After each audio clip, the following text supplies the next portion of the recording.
नमस्कार। Treasure NFT ecosystem में हाल ही में कुछ हलचल हुई है और इसने कम्युनिटी में काफी चर्चा पैदा कर दी है।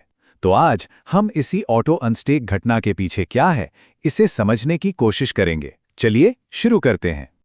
तो हुआ ये है कि कुछ लोगों ने हाल ही में अपने अकाउंट्स में देखा कि उनके टाफ्ट और यूएसडीटी टोकन्स अपने आप अनस्टेक हो गए हैं। अगर किसी के साथ ऐसा हुआ है तो वो अकेले नहीं हैं, और यही वो सवाल है जिसका जवाब हम सब ढूंढ रहे हैं कि आखिर ये हो क्यों रहा है। तो चलिए सबसे पहले ये समझते हैं कि असल में हो क्या रहा है। मतलब कम्युनिटी मेंबर्स ने आखिर ऐसा क्या देखा है जिसकी वजह से इतनी बातें हो रही हैं। बिल्कुल सिंपल शब्दों में कहें तो यूजर्स के जो टोकन्स थे TUFT और USDT, दोनों वो स्टेकिंग से निकलकर अचानक उनके समरी सेक्शन में दिखने लगे। और सबसे खास बात पता है क्या, ये सब अपने आप हुआ। मतलब किसी ने मैन्युअली कुछ नहीं किया। ठीक है, तो ये तो समझ आ गया कि क्या हुआ, लेकिन अब आता है सबसे बड़ा सवाल, क्यों। चलिए जरा इसके टेक्निकल साइड को समझने की कोशिश करते हैं।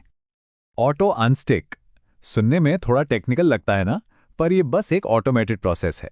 मतलब सिस्टम ने खुद ही टोकन्स को स्टेकिंग से हटा दिया। अब देखिए, ये कोई गड़बड़ या एरर नहीं है, बल्कि ये इस बात का इशारा होता है कि टीम बैकएंड में यानी पर्दे के पीछे कुछ जरूरी काम कर रही है। तो सवाल यह है कि सिस्टम ऐसा करेगा क्यों। इसको ऐसे समझिए जैसे किसी कार की सर्विसिंग हो रही हो। कभी कभी डेवलपर्स को कुछ टेक्निकल अपडेट्स करने होते हैं, सर्वर को सिंक करना होता है या कोई मेंटेनेंस एक्टिविटी करनी पड़ती है। ये सब इसलिए ताकि सिस्टम आगे भी ठीक से और सेफली चलता रहे। और देखिए, जब भी बैकएंड में ऐसी कोई हलचल होती है तो कम्युनिटी में बातें तो शुरू हो ही जाती हैं। तो लोग इस ऑटो अनस्टेक इवेंट के बारे में क्या कह रहे हैं और इसका क्या मतलब निकाल रहे हैं, चलिए देखते हैं। और यहीं पर वो सबसे बड़ा सवाल आता है जो आजकल हर कोई पूछ रहा है, क्या इस ऑटो अनस्टेक का विड्रॉल सिस्टम से कोई कनेक्शन है। कम्युनिटी में तो भाई कई लोग ऐसा ही मानकर चल रहे हैं। कम्युनिटी में जो सबसे मजबूत चर्चा चल रही है वो एक खास तारीख को लेकर है, और वो है 1 दिसंबर। लोगों में ये बात हो रही है कि शायद इस तारीख के आसपास विड्रॉल सिस्टम में कोई बड़ा अपडेट आ सकता है। पर एक बात याद रखनी बहुत जरूरी है, ये अभी सिर्फ कम्युनिटी में चल रही चर्चा है जो इन हालिया टेक्निकल एक्टिविटी को देखकर लगाई जा रही है। और यहीं पर एक बहुत ही इंपॉर्टेंट पॉइंट आता है जिसे समझना जरूरी है, और वो है अटकलों और ऑफिशियल अनाउंसमेंट के बीच का फर्क। तो यहां पर सबसे जरूरी टेकअवे क्या है। देखिए, कम्युनिटी डिस्कशंस बहुत काम की हो सकती हैं क्योंकि वो रियल टाइम में जो हो रहा है उस पर आधारित होती हैं। लेकिन जब तक ट्रेजर एनएफटी की टीम खुद आगे आकर कुछ कंफर्म नहीं करती, ये सब सिर्फ अंदाजे ही हैं।